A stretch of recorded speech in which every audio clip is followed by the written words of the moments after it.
ஸ்ரீவாரி ஜோதிடம் நேயர்களுக்கு வணக்கம். நம்ம 12 லக்னங்களுக்கும் உண்டான அமைப்பை பற்றி தொடர்ந்து பார்த்துட்ருக்கோம். அந்த வகையில் இன்றைக்கி நம்ம பார்க்கக்கூடிய லக்னம் தனுசு லக்னம். தனுசு லக்னம் அப்படிங்கிற ஒரு அமைப்பு மனித தலையும் குதிரை உடலும் கொண்ட ஒரு உருவத்தை கொடுத்துருக்காங்க.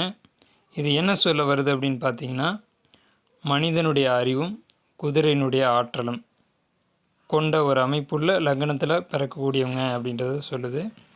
ஸோ அப்போ அறிவோடையும் ஆற்றலோடையும் செயல்படக்கூடியவங்க அப்படின்ற ஒரு விஷயம்.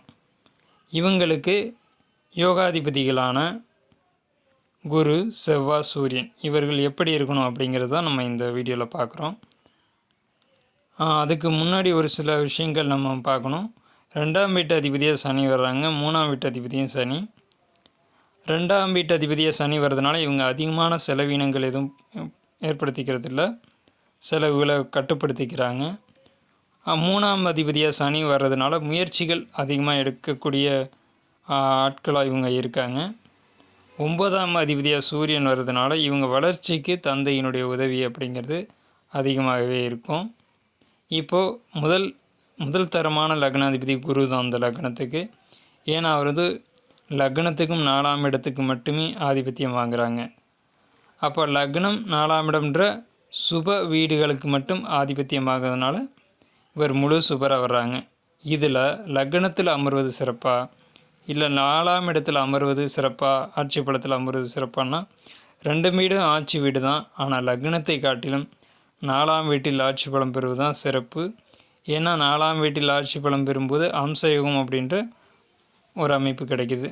லக்னத்தில் ஆட்சி பலம் பெறும்போது கேந்திராதிபத்திய தோஷம் ஏற்பட்டு தன்னுடைய கிரக காரத்துவத்தை இழக்க வேண்டிய ஒரு சூழல் ஏற்படுது. குரு அடுத்தபடியாக 5ஆம் இடத்தில் அமரும்போது அவருக்கு அதிர்ஷ்டமான வாழ்க்கையை ஜாதகர் கொடுத்துடுது. 7ஆம் இடத்தில் அமர்வது சிறப்பு இல்லை. 8ஆம் இடம் மறைவு ஸ்தானமாக இருந்தாலும் அங்கே உச்ச பலம் பெறுவதால் வெளியூர் வாழ்க்கையை கொடுத்து அவருக்கு மிகப்பெரிய முன்னேற்றத்தை கொடுக்குது. அப்போ தனுசு லக்னத்துக்கு குரு 8இல் அமர்வது நல்லதே. அடுத்த நிலையில் குரு பகவான் தன்னுடைய லக்னத்துக்கு 9ஆம் இடமான நட்பு கிரகமான சூரியன் வீட்டில் அமர்ந்து சூரியனும் பலமோடு இருக்குது அப்படின்னா அதுவும் இன்னும் யோகமான வாழ்க்கையை தந்தை வழியில் ஏற்படுத்தி கொடுத்துரும்.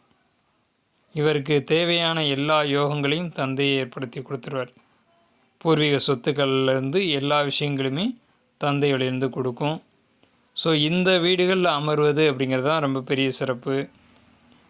குரு பகவானுக்கு நிறையவே சிறப்புகள் இருக்குது. அதில் இந்த குறிப்பிட்ட இப்போ நம்ம மேலே சொல்லியிருந்த குறிப்பிட்ட வீடுகளில் அமர்வது தான் இந்த லக்னத்துக்கு சிறப்பு. அதாவது தனுசு லக்னத்துக்கு 4ஆம் இடம், தனுசு லக்னத்துக்கு 5ஆம் இடம், தனுசு லக்னத்துக்கு 9ஆம் இடம், தனுசு லக்னத்துக்கு 8ஆம் இடம். இது முழுமையான சுப அமைப்புகளை கொடுக்கும்.